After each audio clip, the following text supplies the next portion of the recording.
July 9, 2006. Berlin, Germany. The World Cup final had reached its most dramatic moment. Millions of fans around the world were watching the biggest match in football. France and Italy were battling for the most prestigious trophy in sports. At the center of it all stood Zinedine Zidane, one of the greatest football players the world had ever seen. This was supposed to be the final match of his legendary career, the perfect ending, the perfect farewell. But then, something happened that nobody could believe. In a single moment, Zidane shocked the world. A headbutt, a red card, and one of the most controversial moments in World Cup history. But why would a football legend risk everything in the final moments of his final game? This is the hidden story behind the most famous headbutt in football history. To understand that moment, we need to go back to the summer of 2006. Germany was hosting the FIFA World Cup for the first time since reunification. Fans from every corner of the world gathered to celebrate football's greatest tournament. The tournament quickly delivered unforgettable drama and surprises. Few people expected France to reach the final. Many believed their golden generation was already past its peak. Yet led by Zidane, France began an incredible journey. Along the way, they defeated some of the strongest teams in the world. Zidane produced some of the finest performances of his career. Meanwhile, Italy arrived in the final with confidence and discipline. Their defense was considered one of the strongest in international football. Everything was set for a legendary showdown in Berlin. For Zidane, it was more than just a World Cup final. It was the final chapter of one of football's greatest careers. Long before he became a football icon, Zidane was just a young boy growing up in Marseille, France. Born to Algerian immigrant parents, he learned the values of hard work and determination from an early age. Football quickly became his passion and his escape. His extraordinary talent soon caught the attention of professional scouts. By the 1990s, Zidane was becoming one of the most gifted midfielders in Europe. His vision, technique, and composure made him different from everyone else. Then came the moment that changed everything. The 1998 World Cup final, France versus Brazil. Zidane scored 2 goals and led France to its first World Cup title. Overnight, he became a national hero. 2 years later, he guided France to victory at Euro 2000. By now, Zidane had achieved almost everything a footballer could dream of. Champions League titles, league championships, individual awards. He was widely regarded as one of the greatest players of his generation. Yet in 2006, at the age of 34, Zidane knew his journey was almost over. The World Cup would be his final challenge, his final opportunity to leave the game on top. On July 9, 2006, France and Italy stepped onto the field for the biggest match in football. More than 60,000 fans filled Berlin's Olympic Stadium. Around the world, millions more watched from their homes. The pressure was enormous, but Zidane looked calm. Just 7 minutes into the match, France earned a penalty. All eyes turned towards Zidane. In one of the boldest decisions of his career, he attempted a Panenka penalty.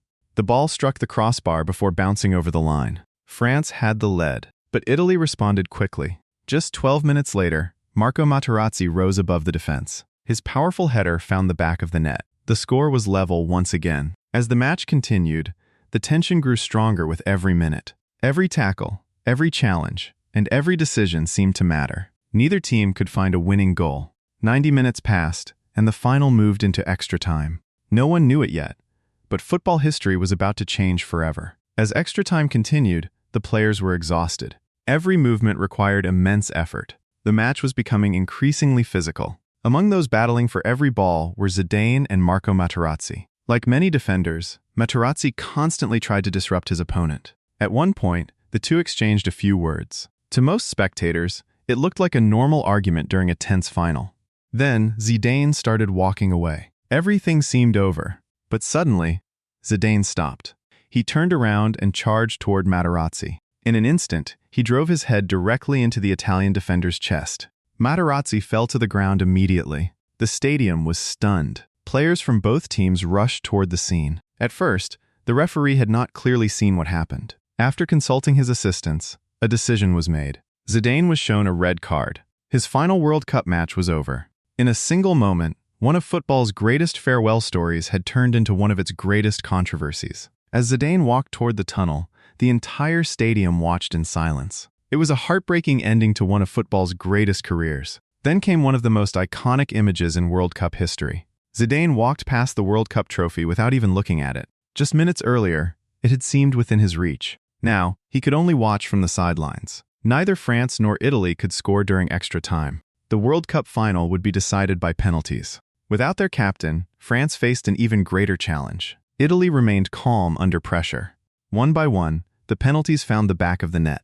Then came the decisive moment. France missed. Italy scored. Italy had won the 2006 FIFA World Cup. As Italian players celebrated, discussions about Zidane's red card immediately began. Television networks replayed the incident over and over again. Fans everywhere asked the same question. Why did Zidane do it? In the days that followed, the world searched for answers. What could have caused one of football's greatest players to lose control? At first, neither Zidane nor Materazzi revealed exactly what had been said. The mystery only made the story even bigger. Eventually, Zidane admitted that Materazzi had insulted members of his family. Zidane said he could accept insults directed at himself. But insults against his family crossed a line. Materazzi later confirmed that harsh words had been exchanged. However, different versions of the story continued to emerge. Even today, some details remain disputed.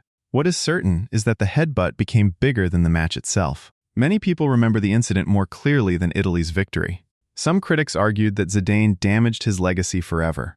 Others saw the moment differently. They believed it revealed the human side of a football legend, a man capable of brilliance, but also capable of mistakes. Nearly 20 years later, the debate still continues. And that is why this remains one of the most unforgettable moments in World Cup history. Zinedine Zidane's career cannot be defined by a single moment. Before the headbutt, there were years of brilliance, leadership, and unforgettable victories. He inspired millions of fans and helped shape an era of football. Yet history often remembers both greatness and imperfection. Perhaps that is what makes this story so powerful. It reminds us that even legends are human. On that night in Berlin, Zidane played the final match of his extraordinary career. But it was not his final pass, his final shot, or even his final trophy that the world remembered most. It was a single moment that became part of football history forever. A moment that still sparks debate nearly 2 decades later, and one of the most unforgettable stories in World Cup history. If you enjoyed discovering this hidden story from World Cup history, don't forget to subscribe to Hidden World Cup. Join us as we uncover more untold stories, forgotten moments, and football mysteries from the world's greatest tournament. Until next time, this is Hidden World Cup.